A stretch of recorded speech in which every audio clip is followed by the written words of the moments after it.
हरे कृष्णा। आज के इस गीता वीकली में आप सभी भक्तों का स्वागत है।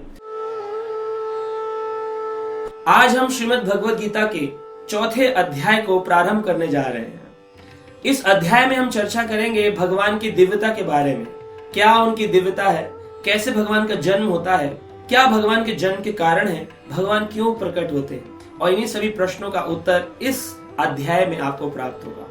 और विशेष करके आज हम जिस प्रश्न पर चर्चा करेंगे, लोग अक्सर पूछते हैं भगवत गीता कितने वर्ष पुरानी है, क्या करोड़ों वर्ष पहले, या कुछ 5000 साल पहले महाभारत के समय गीता कही गई, या फिर आज के आधुनिक भक्तों ने इसको लिख दिया, राइटर्स या पब्लिशर्स ने इसको लिख दिया। किसने लिखा, कहां से आई?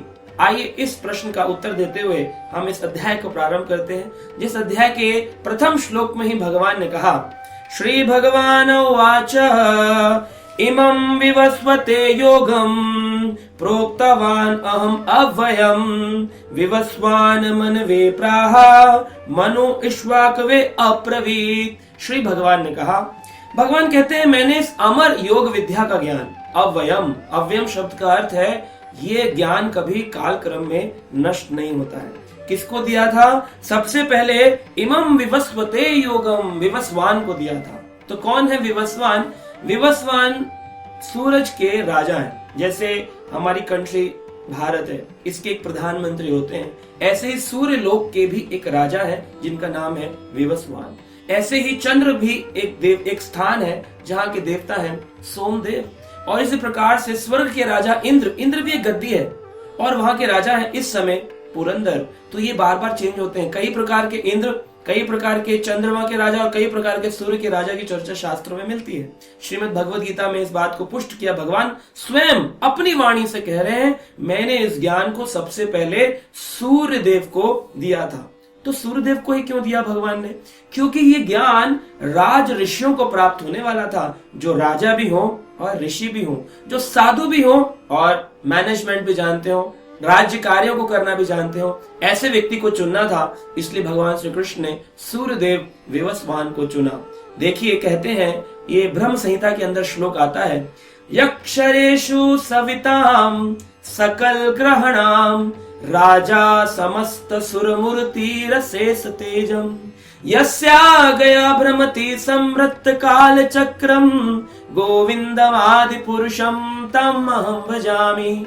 तो गोविंद का भजन ब्रह्मा जी करते हैं और कहते हैं यक अक्षरेषु सविताम, सविता मतलब सूर्यदेव, उनकी आंख है भगवान श्री कृष्ण की, सूर्यदेव। और ये जो है राजा समस्त सुर मतलब होता है देवता, असुर मतलब होता है राक्षस।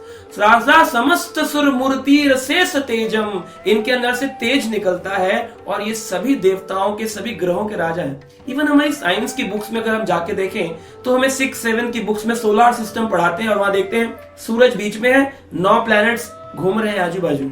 तो सही मायने में किंग है प्लैनेट्स के सूरज, और ये बात ब्रह्म संहिता में भी पुष्ट होती है। मींस हमारे स्क्रिप्चर्स हैं बड़े साइंटिफिक हैं। मूर्ख हैं जो कहते हैं अजी साइंस की बात करो, ये हम गीता पाठ नहीं करना चाहते। गीता पाठ में मंदिर में माथा टिकाने की बात नहीं कही खाली, उसके अंदर साइंटिफिक नॉलेज दी। देखिए कितनी साइंटिफिक है। आगे कहते हैं ऐसे जो राजा थे और बड़े ही ऋषि पूर्ण है, इनका तेज का वर्णन किया गया शास्त्रों में। कहते हैं एक मुहूर्त 48 मिनट के अंदर 34,08,000 योजन, कितना?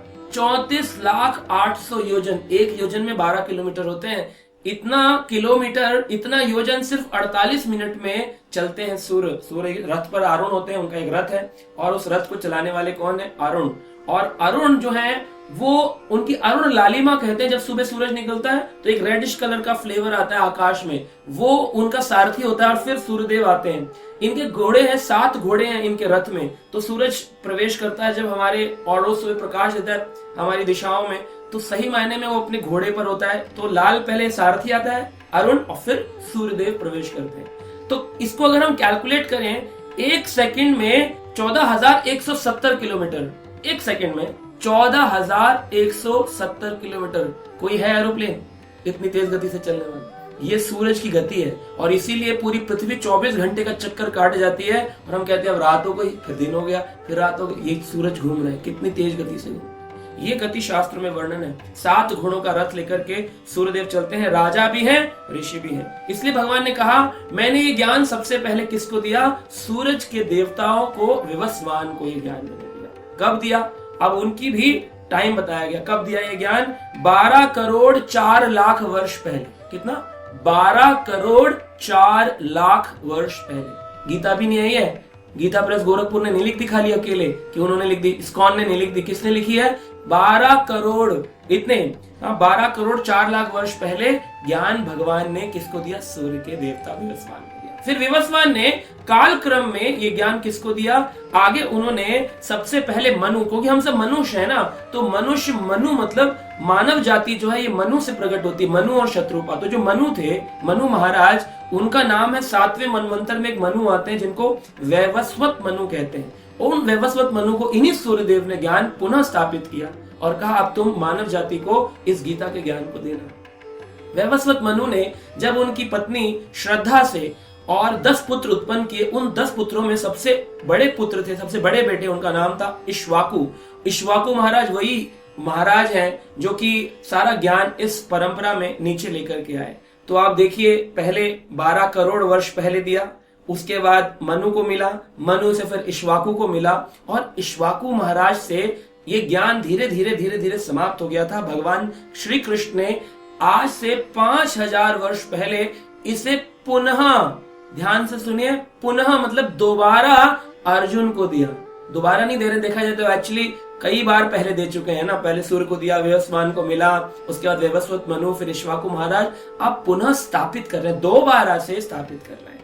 तो इसलिए गीता 5000 साल पुरानी नहीं है, गीता करोड़ों करोड़ों वर्ष पुरानी है। और जब भगवान ने सूर्य को ये ज्ञान दिया तो ज्ञान तो उससे पहले भी विराजमान था। इसलिए ज्ञान आदि है, अव्यम है, कभी नष्ट होने वाला नहीं है। लेकिन क्यों ये गुम हो गया था, इसकी चर्चा हम अपने अगले वीकली में, अगले श्लोक में करेंगे। तब तक के लिए हरे कृष्णा।